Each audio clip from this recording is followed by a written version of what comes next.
வாங்க தோழா, வணக்கம். Please subscribe channel. இன்றைக்கி என்ன பார்க்க போகிறோம்னா, 7 கண்டங்கள் இருக்குது. 7 கண்டத்தில் ஒரு முக்கியமான கண்டம் ஆஸ்திரேலியாவில் இருக்கிற ஹீலியர் ஏரி அப்படின்றத பற்றி தான் பார்க்க போகிறோம். இது முழுக்க உப்பு நீர் ஏரி. கடலுக்கு பக்கத்தில் மிக அருகில் இந்த ஏரி கடல் நீரால் உருவாக்கப்பட்டது. இந்த ஏரியானது 2000 சதுர கிலோமீட்டர் நீளமும் 820 சதுர கிலோமீட்டர் அகலமும் கொண்டது.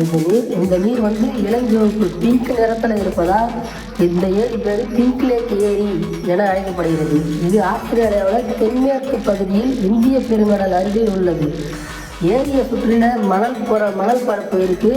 அது பக்கத்தில் கடல், இடதுபுறமாக காடு இருக்குது. அதனால் காடு, நீர், கடல் நீர், அதோட இளஞ்சிவப்பு நிறம். இந்த ஏரி பார்க்கறதுக்கே உயரத்துலேருந்து பார்த்தா மிக மிக சிறப்பாகவும் அழகாகவும் இருக்கும்.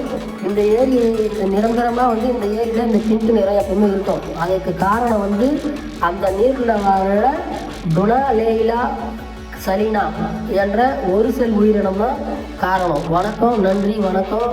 இதை போய் பார்க்கலாம் வாங்க.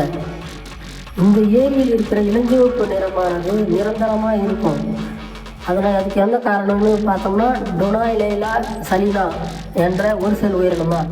அதனால் இந்த தண்ணியை கையில் அள்ளனாலும் சரி அதே நேரத்தில் தான் இருக்கும், தள்ளி விட்டாலும் அதே நேரத்தில் தான் இருக்கும். பார்க்குறதுக்கே மிகவும் அழகாக இருக்கும். இதில் எந்த ஒரு உயிரினமும் வாழ முடியாது.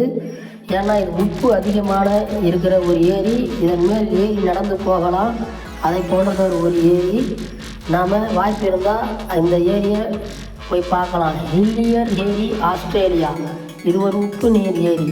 நன்றி, வணக்கம். நன்றி தோழா, வாங்க தோழா.